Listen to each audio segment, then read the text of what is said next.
Jadi sekali lagi saya ingatkan, jangan sampai membatalkan puasa secara sengaja. Karena kalau kita membatalkan puasa secara sengaja sehari saja, maka seandainya kita puasa 1 tahun, menggantikan sehari yang kita batalkan gak cukup. Nah, kalau kita ngomong masalah batalnya puasa, ada kalanya puasa kita batal, itu kan wajib diqodho kan? Ada kalanya 1 wajib qodho plus fidyah.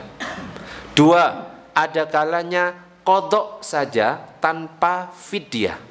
Yang ketiga, ada kalanya gak pakai qodho, cuma fidyah saja. Yang keempat, ada kalanya gak pakai qodho, gak pakai fidyah. Nah, ini yang jangan sampai terbalik, kebolak-balik. Yang pertama, ada orang yang batal puasanya wajib qodho, wajib bayar fidyah. Siapa contohnya orang yang seperti itu?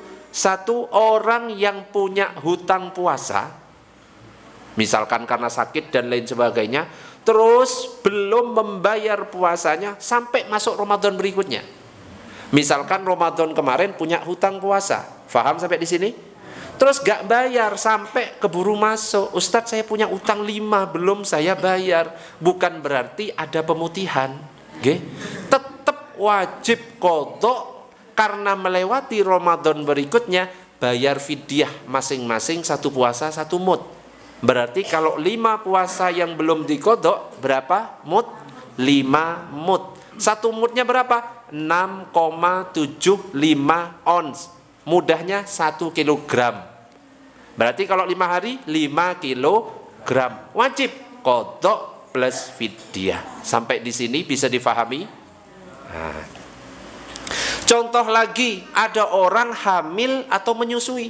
Orang hamil boleh tidak puasa.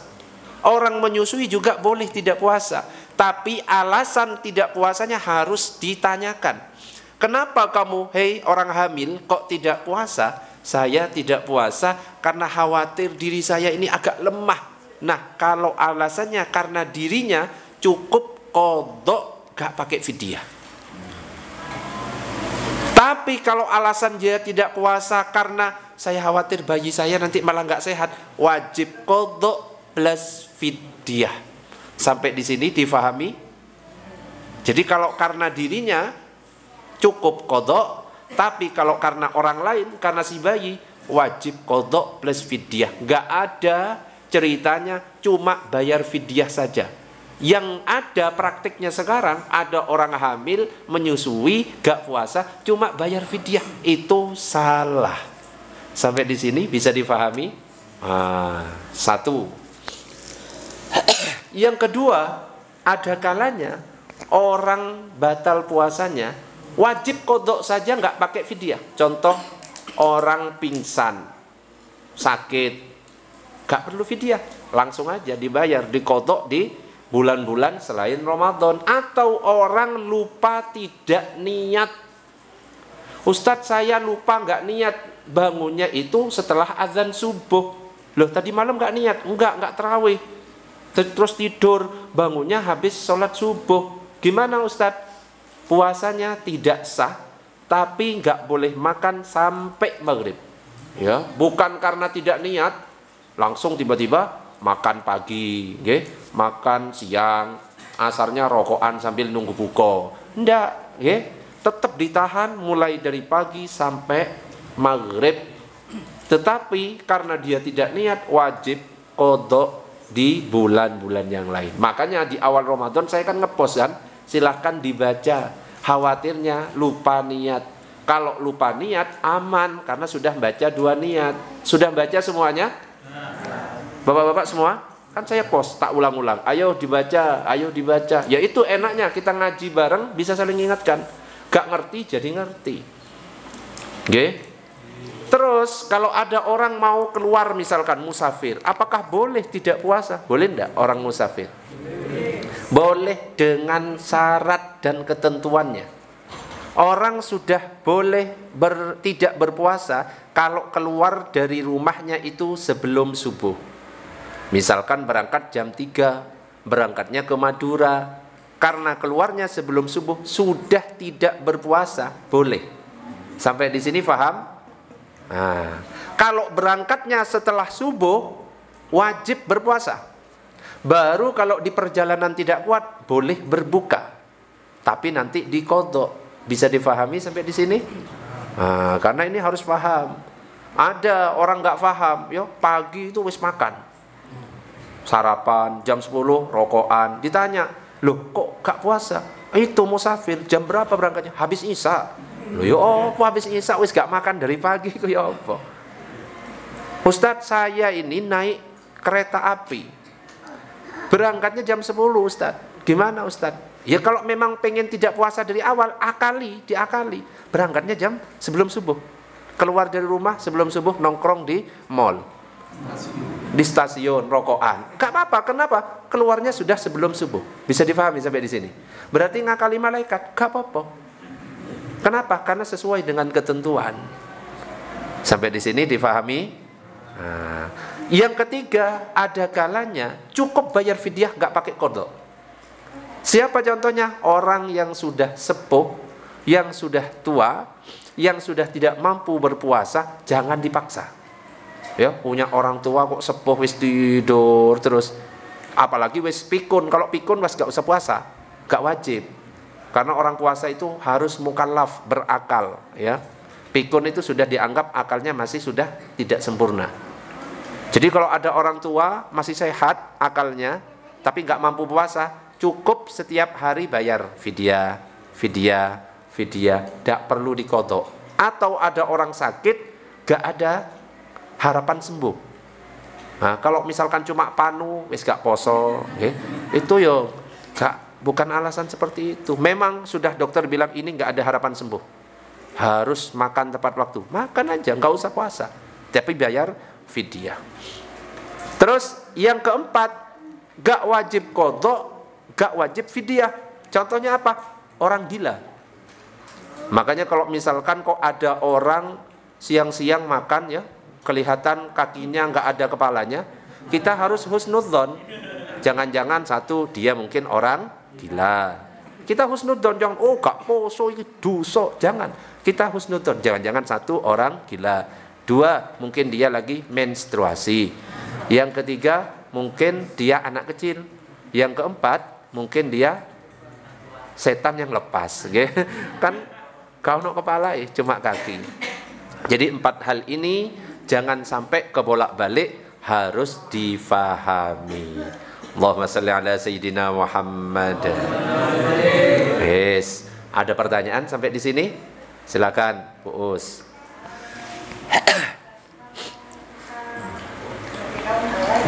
Kita puasa terus ada itu kita harus membatalkan atau menunggu. Misalkan seorang wanita haid, apakah dibatalkan atau kita menunggu? Jangan menunggu, boleh langsung sebagai tanda memang sudah batal. Apalagi Bu Us pura-pura nggak ngerti, ya. Kayak wis keluar, pura-pura nggak ngerti, ya pura-pura turu, nggak bisa, ya tetap batal. Orang yang haid meskipun kurang 5 menit itu pahalanya sudah penuh. Kurang 5 menit azan maghrib kok wis keluar, pahalanya penuh. Cuma wajib qadha, ya. Jadi nggak usah khawatir, langsung aja makan. Tapi makannya ya jangan di depannya orang yang berpuasa. Itu. Oke, siapa tadi yang angkat tangan? Siapa? Bu Eva, silakan. Belum sholat tarawih terus ikut sholat hajat, sholat tasbih berjamaah maksudnya. Sama sholat witir itu boleh apa enggak? Kalau belum sholat tarawih tapi sholat hajat, sholat witir, sholat isya-nya sudah belum?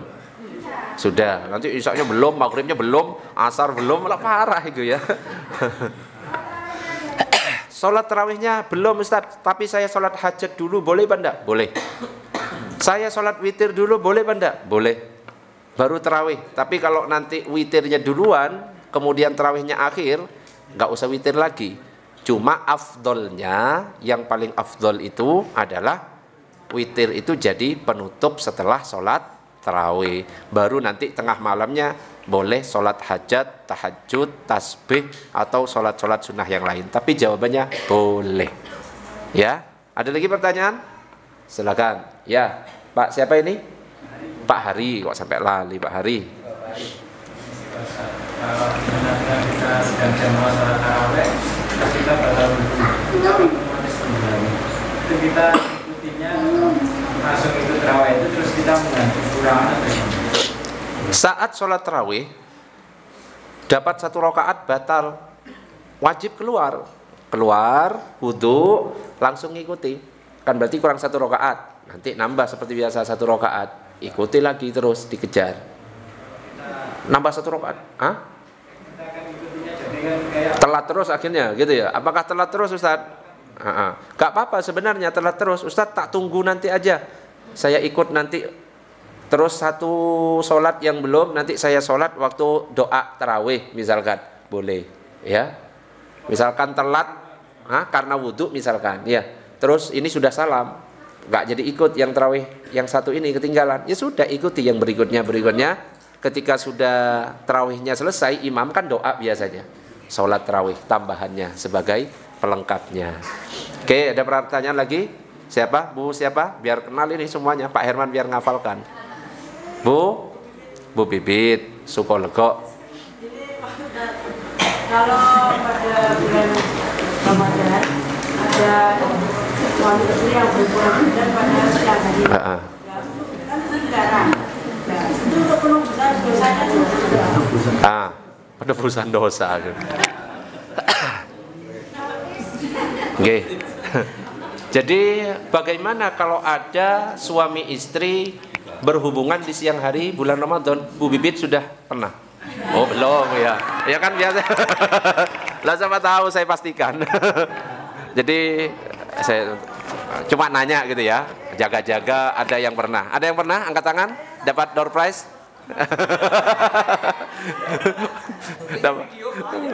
Bukti video katanya Pak Herman. Dapat door prize dengan bukti video Pak Herman itu ya. Bagaimana kalau misalkan ada orang tadi berhubungan badan, berjima di siang hari bulan Ramadan. Jadi kalau misalkan berhubungannya itu di malam hari itu aman. Sing penting istri sendiri ya. Nggak aman kalau misalkan salah istri. Istri tetangga misalkan ya.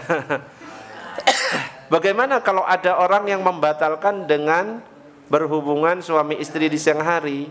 Selain wajib qadha, ada lagi hukumannya, yaitu wajib membayar kafarat atau denda. Qadha terus membayar denda. Bayar dendanya itu gimana? 1, memerdekakan budak. Ustadz, budak kan sudah nggak ada sekarang. Memerdekakan pembantu, bukan, gak ono bedanya. Itu beda ya. Budak ya. Kalau karena di zaman sekarang ini sudah nggak ada budak, maka yang kedua, ini nggak boleh asal pilih. Ada 3, tapi wajib urut. Kalau nggak ada budak, maka yang kedua adalah puasa selama 2 bulan berturut-turut. Wong 1 bulan aja wis gak kuat Ustaz, ya tak batalkan. Apalagi 2 bulan berturut-turut. 2 bulan berturut-turut, ada 1 saja nggak puasa, ulang dari awal. 1,5 bulan, terus besoknya lupa nggak puasa, ulang dari awal. Nah, berat. Kalau nggak mampu, dan nggak mampunya harus benar-benar sudah ada keterangan dari dokter ini nggak bisa ini. Kalau 2 bulan nanti malah tambah parah sakitnya. Misalkan gitu. Baru yang ketiga, memberikan makan kepada 60 fakir miskin dengan syarat makanan yang bisa digunakan untuk zakat fitrah. Oke. Jadi yang dapat denda ini adalah yang membatalkannya langsung dengan jima. Langsung dengan jima, gak perlu yang lainnya. Ustadz, saya batalkannya pakai ngerokok, kata Pak Herman. Apakah juga kena denda? Tidak. Faham maksudnya? Batalkannya itu langsung dengan berjima. Faham sampai di sini? Beda loh ya. Ustadz, saya kan batalkannya pakai rokok. Sudah beda. Oh, ngakali Ustadz. Enggak, memang ketentuannya seperti itu. Ustadz, saya sebelum berjima, berhubungan, saya minum air, makan 3 piring, teh, soda gembira dan lain sebagainya, baru berhubungan. Gimana? Tetap wajib qadha, nggak perlu denda. Yang kena denda yang langsung. Makanya, kok saya ngasih tahu yang nggak ya? Tahu? bedanya? Jadi yang langsung membatalkan dengan jima. Siapa yang kena denda? Yang kena denda suami, istri ndak. Wes aja besok ojo ya. Jadi suami tok yang bayar, istri ndak. Suami yang kena. Oke, ada pertanyaan yang lain, silakan. Ya, Pak siapa ini? Sebutkan nama biar kenal semua. Pak Saiful Anam, silakan. 2 tahun nggak pernah kosong Ramadan jelas. Kan disalut sama anak istrinya. Gimana? Boleh digantikan oleh anak istri? Iya, disalut. Yang nyaur anak istrinya. Ini suami kurang ajar. Kok? Karena sakit. Oh, karena sakit. Tapi masih hidup. Iya. Karena sakit, apakah sakitnya ada harapan sembuh? Ada. Kalau ada harapan sembuh, selama dia masih hidup wajib disaur sendiri. Kalau nggak ada harapan untuk sembuh, tidak usah diqodho, cuma fidyah selama 2 kali berarti ya, 2 kali puasa. Kalau posisinya meninggal, baru disahurkan oleh keluarganya. Selama dia masih hidup, tetap tanggung jawabnya yang hidup. Itu nggak bisa. Ayo sahur bareng yuk, digantikan. Saya misalkan punya utang puasa 1 bulan, minta tolong ke jamaah monggo satu hari nggak bisa. Selama saya masih hidup ya. Enak ya. Oke ya, jadi nggak bisa. Ada lagi pertanyaan, monggo. Ya, Jaka. Salam. Ada orang yang membeli konsumsi pada saat berbuka puasa, tapi orang ini tidak ikhlas. Setiap kali kita makan, otoriter itu gimana Pak Ustaz? Ketika kita makan, dia tak keliling, jadi dilihatnya dari luar. Kita makan dan nonton. Dia tidak ikhlas. Gimana Pak Ustaz? Iya.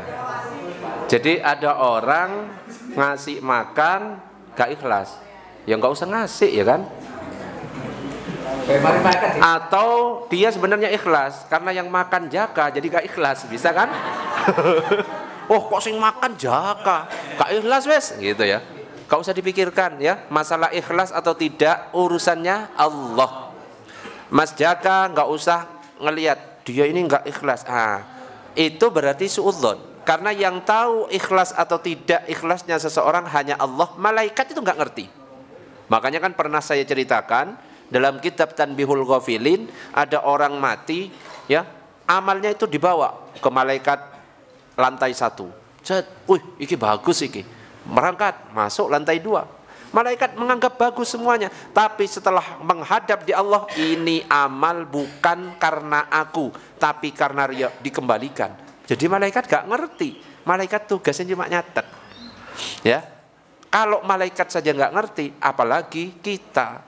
Makanya Jaka kalau misalkan ada yang nyumbang dipantau terus ya, nggak apa-apa, wes kita cuek aja ya. Terus rupanya itu saya difitnah, katanya saya banyak makanan.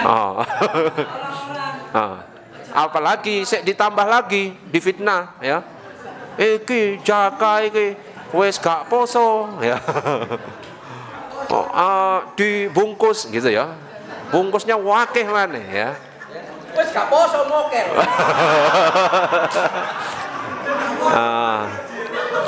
Itu gimana? Gitu ya. Kalau kondisinya seperti itu, namanya hidup ya, Jaka, namanya hidup. Ya, kamu mau berbuat sebaik apapun, pasti akan ada yang benci. Saya sholawatan, jamaah hadir di sini, emangnya banyak yang seneng, tetap banyak yang nggak seneng.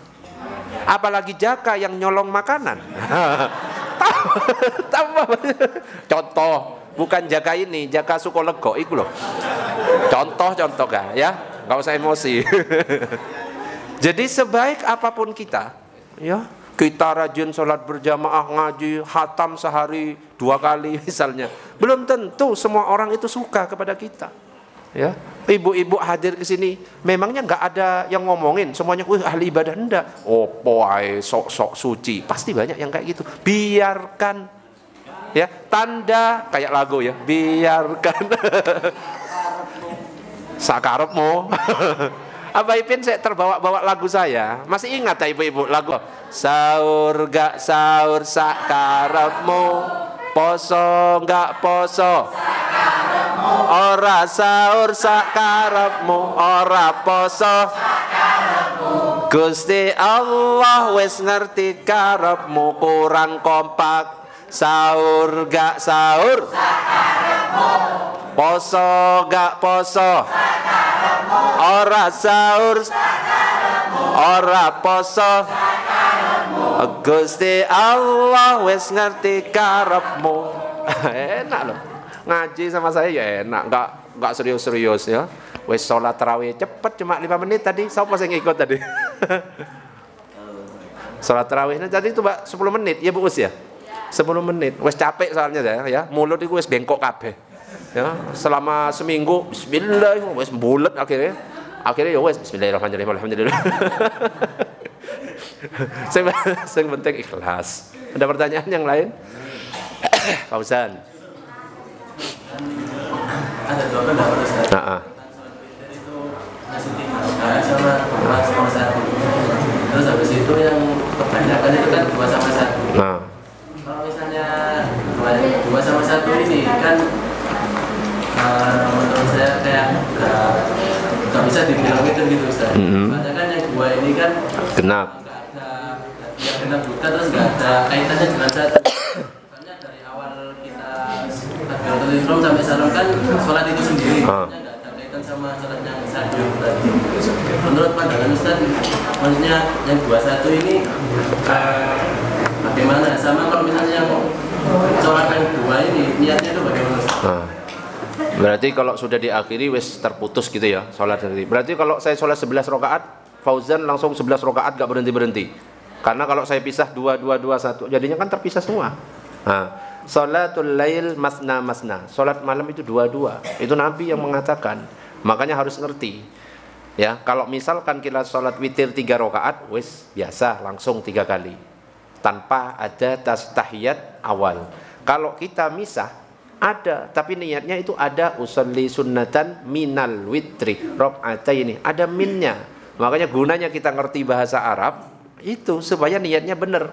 Karena kalau kita niatnya 2, witir itu artinya ganjil. Saya sholat ganjil 2 rakaat karena Allah. Masuk akal enggak? Wis ganjil bilangnya 2, kan nggak nyambung. Makanya sholatnya itu saya sholat ganjil, sholat witir sebagian dari witir. Ada min. Saya sholat sebagian dari witir 2 rakaat. Karena namanya sebagian berarti masih ada lanjutannya. Itu disebutkan dalam kitab Nihayatuz Zain. Saya sholat muqaddimah dari witir 2 rakaat karena Allah. Atau saya sholat sebagian dari witir 2 rakaat karena Allah. Jadi niatnya yang 2 rakaat itu gitu. Ada kata sebagiannya. Ya, artinya apa? Oh, masih ada lanjutannya. Bisa dipahami? Nah, jadi sholat malam mana yang afdol, 3 rakaat atau 2 rakaat plus 1? Yang paling banyak doanya, yang paling banyak gerakannya, itu yang paling afdol. Lebih banyak mana? 2 plus 1. 2 plus 1 itu banyak tambahannya. Ada tahiyatnya lagi, ada salamnya, ada ini. Itu bacaan-bacaan baru yang ada pahalanya. Makanya kalau dalam mazhab kita, mazhab Syafi'i, pakai yang 2 plus 1. Kalau Muhammadiyah biasanya pakai 3 langsung. Yang penting nggak pakai tahiyat awal. Makanya kalau yang jadi siapa? Bilal. Siapa yang hafal? Shollu sunnatal witri yang gitu. Nah, ada minalnya kan? Ulangi, coba 1, 2, 3. Shollu sunnatal minal witri rakaataini jami'an. Nah, shollu sunnatan minal witri. Saya sholat sebagian dari witir. Nah, itu bahasa Arab. Ya. Bukan shollu sunnatal witri rakaati, bukan, tapi sunnatan minal witri. Jadi kalau ulama kita NU itu sudah wis keren, ngerti tentang masalah itu, makanya kalimatnya itu pengaruh banget. Ya, Jaka tadi kebetulan jadi Bilal. Memangnya semuanya seneng kalau Jaka? Enggak, padahal kan berbuat baik. Belum tentu. Ya.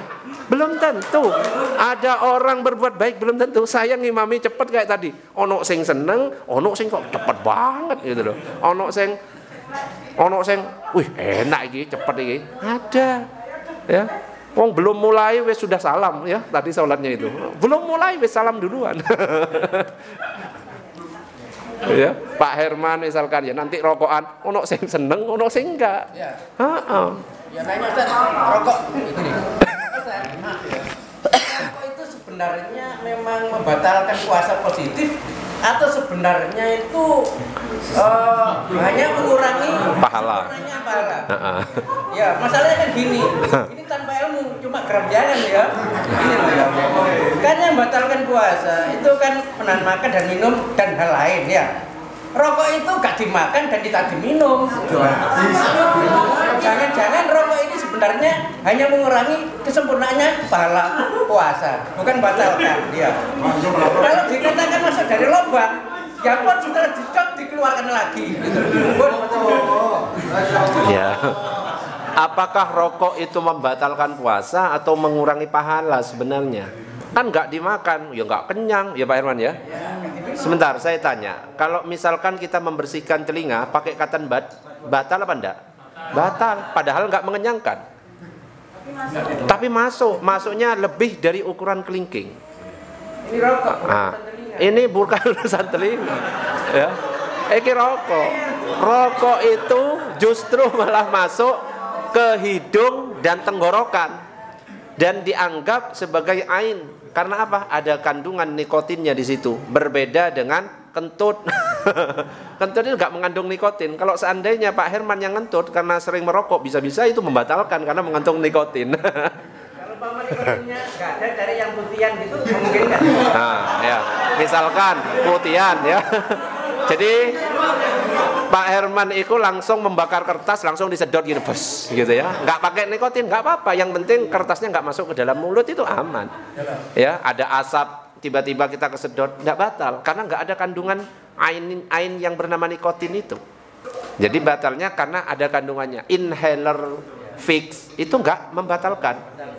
Obat mata, ya, dipakai di mata nggak membatalkan. Kenapa? Mata tidak termasuk 5 lubang. Rokok pura-pura itu nggak pakai di mulut. Nah,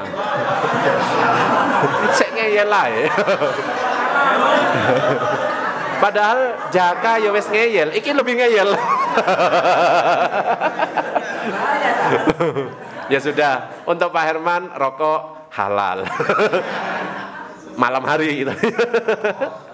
Malam hari. Jadi tetap karena mengandung nikotin, kecuali Pak Herman poso beduk. Jadi tetap batal Pak Herman ya. Nah, iku Jaka keluar tuh ngambek atau gimana iku? Apa ngadem? Oke, ada pertanyaan? Ya, Pak Irwan. Di saat bulan Ramadan, manakah yang diutamakan saat membaca Al-Quran? Di masjid apa di rumah? Yang kedua, apa hukumnya memajang foto seorang ulama atau kiai di dalam dinding-dinding? Ya. Lebih utama mana membaca Al-Quran di masjid atau di rumah? Itu ada keutamaannya sendiri-sendiri. Kalau kita membaca Al-Quran di masjid, itu ada pahala iktikaf. Ya, kalau di rumah nggak ada pahala iktikaf. Kalau kita membaca Al-Quran di rumah, itu dapat pahala sabda Nabi yang mengatakan, jangan jadikan rumah kalian seperti kuburan. Baca Al-Quran, melakukan salat sunnah. Lah, jadi ada keutamanya masing-masing. Jadi nggak bisa dibandingkan. Dimanapun kita sempat, pas lagi di masjid baca, pas lagi di mushola baca, pas lagi di rumah baca, pas lagi selonjoran boleh, pas lagi tidur-tiduran tetap boleh, pas lagi berbaring boleh, pas lagi rokokan nggak boleh. Jadi nggak boleh kalau baca sambil rokokan. Auzubillahi minasyaitonir nggak boleh. Jadi harus pilih, rokok selesai baru baca atau baca baru rokok ya. Jadi nggak boleh. Sesuatu yang dicintai oleh Allah nggak boleh dicampur dengan yang dibenci oleh Allah. Ya, jadi pilih. Boleh, dan ada keutamaannya masing-masing. Terus yang kedua apa tadi? Memajang foto para ulama, apakah boleh? Boleh ya. Kenapa? Karena biasanya kalau kita memandang para ulama itu ada rasa kesejukan. Jadi kadang-kadang beda. Ustadz yang dipandang itu, coba kalau kita lihat kiai, adem nggak lihatnya? Adem. Ono sing ustadz yo, biasa ceramah, masuk TV, masuk YouTube dan lain sebagainya, tapi dilihat itu gak enak itu, nek gitu. Ada nggak? Ada. Iki gak enak plus gitu. Nah, kalau mau ikuti orang sing adem. Sing adem, sing tidak mudah nyalahkan, yang ahli sunnah wal jamaah. Jangan mudah mensirikkan, yang gak mudah membid'ahkan. Ya, biasanya orang yang model kayak gitu itu meskipun ahli ibadah gak enak dilihat wajahnya. Ya, kalau kita meskipun gak sholat ya tetap enak dilihat ya. Sholat telat ya, tapi seenak ya. Kenapa? Karena kita itu gak biasa menyalahkan orang lain. Jadi jangan sampai kita ya Majelis Al-Anwar, Jamaah Al-Anwar mudah menyalahkan, jangan ya. Jadi kalau kita nggak ngerti, ngelihat orang kok beda, oh jangan-jangan saya nggak tahu dalilnya, gitu aja. Tanyakan ke saya, insya Allah dijawab. Tuh ya. Ada lagi, jadi nggak apa-apa dipajang. Yang nggak boleh itu majang foto-foto artis ya, seksi, oh gitu, ngadep sini, ya, ono sini sing gaya apa, ya, gaya apa, kelabang kayak, gaya ngecor yang sebelah sini, ini gaya ngebor, wes lengkap. Akhirnya ya wes, malaikat nggak masuk. Jangan sampai memajang foto yang membuka aurat, malaikat tidak akan masuk. Wih enak Ustaz, biar malaikat maut gak masuk tak pajang aja. Gak, malaikat maut masuk, yang gak masuk malaikat rahmat. Ada patung, itu gak masuk. Ada anjing, malaikat gak masuk. Tapi malaikat maut tetap masuk. Mau dipajang berarti tetap masuk malaikat Ustaz. Gak dipajang tapi disimpan. Ya tetap, selama di rumah ada itu benda-benda kayak anjing atau patung, ya patung ini yang 3 dimensi. Kalau foto keluarga gak masalah, yang penting nutup aurat. Kalau nggak nutup aurat jangan dipajang, malaikat gak masuk. Oke, ada lagi pertanyaan? Ya Pak Legimin dulu. Itu yang ganti apa? Puasa. Orang tua sudah pikun, jadinya nggak puasa. Apakah digantikan oleh anaknya? Tidak perlu. Kalau orang pikun itu sudah akalnya tidak sempurna. Orang yang dibebankan puasa itu orang yang berakal, itu sudah nggak wajib puasa. Terus biarkan dikasih makan, nggak usah keluarkan fidyah, karena sudah pikun, ya.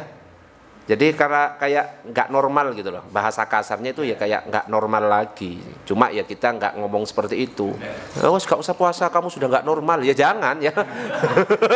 Malah emosi nanti. Iya kan biasanya wes sudah, ya kadang-kadang sholat ngadep ke arah timur gitu ya. Sholat kadang-kadang 1 rakaat, wes nggak jelas gitu loh, wes nggak wajib puasa. Ya wes ada lagi pertanyaan, silakan. Tadi siapa, Bu Eva? Yang bikin bapak di HP-nya itu seorang habib, karena dia kan menjelaskan saya ya. Terus ya itu udah bersuami ya, ada yang masih perawan, ada yang udah bersuami. Nah itu boleh apa enggak itu? Apakah boleh menjadikan wallpaper Habib? Dia itu sudah bersuami, ada yang masih perawan. Apakah boleh? Boleh. Kalau misalkan itu sebagai bentuk tabarruk kita mencari berkah dari para guru-guru, para aulia-aulia, boleh, nggak masalah. Yang penting jangan sampai kita perlakukan HP yang ada gambar kiainya, ulama-ulamanya itu secara apa ya, sembarangan, didudui, diletakkan di pantat ya, di kantong pantat, di sini, itu nggak sopan. Ya kalau memang di situ ada gambar-gambarnya para kiai, para ulama, para habaib atau para wali-walinya Allah, boleh, gak masalah, sebagai bentuk tabarruk, mencari berkah ya, mencari berkah. Tapi jangan diletakkan sembarangan, letakkan di bawah, di kaki-kaki, itu ya malah gak menghormati, karena mereka itu adalah apa? Al ulama warasatul anbiya, itu adalah pewarisnya Nabi, gak masalah. Ada lagi orang perempuan yang ada suami mengandung suami, tapi penuh dengan nafsu. Penuh dengan nafsu. Nah, orang ngeres-ngeres ya, ngeres orangnya. Oh. Nah, terus sampai kepingin.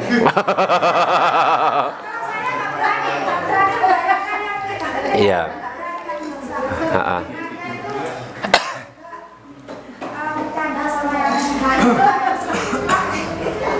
Iya.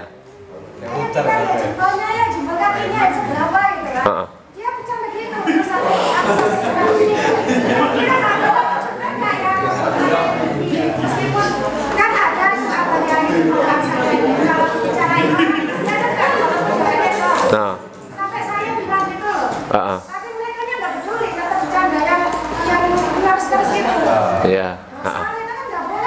Iya. Masa hati dibayangin yang aneh-aneh gitu ya, terus gitu, gitu, pola pengen dibilangin gitu. Iya. Jadi bilangin kalau misalkan nggak dari nasehatin nanti aku sebelin. Terus dianya bilang, masa sih? Masa iya dia depan loh? Berarti ke atasannya ya.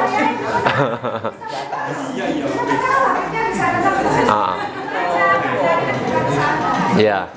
Nah, kalau misalkan ada orang majang fotonya Habib tapi pikirannya ngeres ya, pikirannya wis aneh-aneh dan lain sebagainya, itu hukumnya haram ya.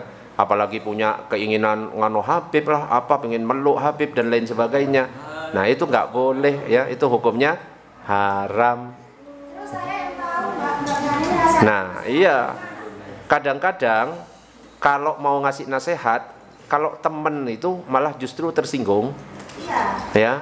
Makanya yang ngasih nasihat itu harusnya orang yang disungkani dia. Nah, hadir di sini, nanti saya yang nasihati, ya, gitu. Kalau Bu Eva misalkan yang nasihati, pasti besoknya nggak disapa.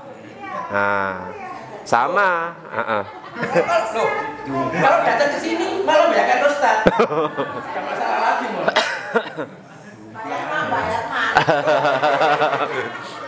Ya, jadi wes, misalkan Bu Eva mau negur, kalau memang itu mampu lakukan, tapi kalau ditolak sudah, yang penting Bu Eva itu sudah gugur kewajibannya. Ya, nggak usah maksa terus, karena orang yang hadir majelis itu ada yang memang modelnya nakal. Ya, nakal cuma kerjaannya pengen, ada yang ya kita lihatlah di majelis-majelis sholawat kita, kalau kita buka umum, biasanya kan ada yang justru malah rokokan, ya. Gak bener sebenarnya niat. Ada yang malah joget-jogetan, betul? Ada lagi yang malah pacaran, ya. Tapi kita harus bijak. Kita harus bijak. Jangan langsung sembarang. Gak boleh. Jangan. Biarkan saya, yang cara saya aja, yang untuk menasehati. Bapak sama ibu cukup hadir. Saya kan nasehatinya bisa lewat qasidah. Makanya kan ada qasidah, ya. Biasanya Ustadz Endi moco maulid kutu husu ojo rokoan. Itu nasihat sebenarnya. Solawatan ora kena joget-jogetan, opo mane suwit-suwit lan celometan, sio-sio ora bakal oleh ganjaran. Jadi kalau model kayak gitu, cara nasihatinya bukan gak boleh itu, kasih tahu Ustadz itu. Jangan terlalu ekstrem gitu. Ya, dakwah itu bukan menghajar tapi mengajar. Dakwah itu bukan menghina tapi apa? Membina. Dakwah itu bukan mencaci maki tapi apa? Mencintai. Ya, nek nggak tahu ilmu dakwah, cukup info Ustadz di sini, tapi jangan langsung mau, iku gak seneng saya ini, nggak boleh. Itu umatnya Nabi Muhammad SAW juga. Nah, kita ini tugasnya ngerangkul semuanya. Ayo wes, ya apa enaknya? Kan ada yang akhirnya seneng-seneng pakai bendera, akhirnya bertobat. Ya mungkin dengan berkah hadir majelis bisa berubah gitu loh. Daripada dia malah mabuk-mabukan di tempat lain dan lain sebagainya, nggak ada yang nasihati. Lebih baik masih ono gitu loh, masih ada yang nasihati. Nah, kadang-kadang orang itu nggak ngerti yang kayak gitu. Nah, kita harus ngerti, ya. Jadi ibu-ibu misalkan kok ono sing rokokan, biarkan. Itu biarkan bagian saya yang nasihatinya lewat ini. Jangan langsung gak boleh rokokan, gak hadir lagi. Siap gak tanggung jawab nanti kepada Nabi Muhammad. Ya apa misalkan Nabi Muhammad ngomong, ya apa kamu, umatku yang rokokan kok kamu usir, akhirnya gak mau hadir lagi. Loh, kalau salah dakwah itu dipertanggungjawabkan. Daripada rokokan di luar majelis, mending rokokan dalam majelis. Tapi kan nanti agak sadar, ya, disindir-sindir. Ojo dibiarkan, wis rokokan ae gak apa-apa. Ojo, ya. Sing penting ono sing ngingatin, ya. Ya wes, ya kita kan ziarah, wes karaoke sak karepmu, tapi ketika ziarah wajib khusyuk zikir. Nah, kan ada yang tetap yang itu, ya. Coba misalkan saya nggak ikut, akhirnya Pak Herman, ayo ziarah sambil karaokean, wes tambah parah. Untungnya kan ada saya, ada Pak Joni, jadi Pak Herman nggak beraksi. Jadi saya terrem gitu loh, ono remnya. Coba kalau saya nggak ada Abah Joni, blong, terus dibawa itu lah, ya karaoke-nya. Yes, gitu Bu Eva, ge. Jadi Bu Eva, kalau misalkan sudah mengingatkan, sudah gugur kewajibannya. Yang penting, ya wes, karena kalau ke teman itu biasanya mudah tersinggung. ya, Abah Ipin misalkan. Pas yang negur misalkan Pak Kirom, belum tentu Abah Ipin mau dengarkan, ya. Makanya minta nasihat dari Pak Legimin, ya tambah gak didengarkan. Saya yang ingatkan, bah, ayo bah, cepat bah, dihalalkan, misalkan gitu kan. Gitu. Nah, misalkan ada lagi pertanyaan? Bukan pertanyaannya banyak Pak Herman yo. Ya selanjut aja gak apa-apa. Ya, Pak siapa lagi? Kok jalan? Pak Sugiono. Yuk Pak Sugiono. Waktu kita sholat tarawih datangnya kan telat. Belum sholat isya berarti. Tarawih atau gimana? Nah, kita datangnya sholat tarawih sudah mulai, isyanya belum. Apa yang harus kita lakukan? Tarawih itu hanya dikerjakan setelah sholat isya, ya. Jadi kita langsung bermakmum, imamnya tetap sholat tarawih, kita niatnya sholat isya, ikut tarawihnya imam, tapi niatnya sholat isya. Imam salam, kita berdiri, nambah 2 rakaat, baru setelah itu sholat tarawih. Ya. Wis kadung kan kemarin? Gak apa-apa. Gak apa-apa karena tidak tahu. Jadi kalau kita sholat ya gak harus niatnya sama. Makanya kalau ada orang sholat ba'diyah, kadang-kadang ada yang nepuk misalkan ya, karena nggak ngerti, gak apa-apa, biarkan ngikut. Biarkan ngikut, bukan ditolak, tetap biarkan ikut. Gak ngeprank, ternyata nepuk, wis kadung ikut, ternyata HP-an. Kayak di YouTube itu. Loh, kok pergi main HP ternyata. Jadi kalau main HP jangan berdiri di masjid ya. Keluar masjid dulu. Nah, ada pertanyaan lagi. Ya, Bu Bibit.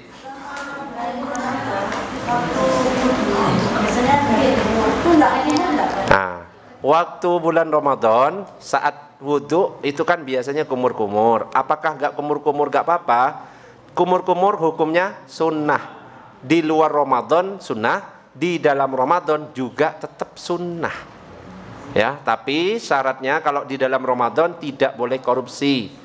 Bu Bibit kumur-kumur 3 kali harus dikeluarkan 3 kali. Bu Bibit kumur-kumurnya 3 kali cuma dikeluarkan sekali, itu batal ya. Nah. Gak betul belas. Nek Pak Herman 3 kali kumur, gak betul belas. Entah kemana perginya air itu ya. Ustadz berarti kan ada adem-ademnya, dingin-dinginnya, nggak apa-apa. Yang penting kita maksimal mengeluarkannya. Namanya kumur-kumur pasti ada rasa dingin-dinginnya, itu dimaafkan. Nah, ada lagi pertanyaan? Ya, Mbak Ipin. Kalau pakai odol gimana? Pakai odol, nggak pakai odol, tetap boleh meskipun masanya dingin, ya, tetap nggak apa-apa. Yang penting kumur-kumur dilepeh benar-benar secara maksimal. Kalau sudah usaha maksimal, wes aman.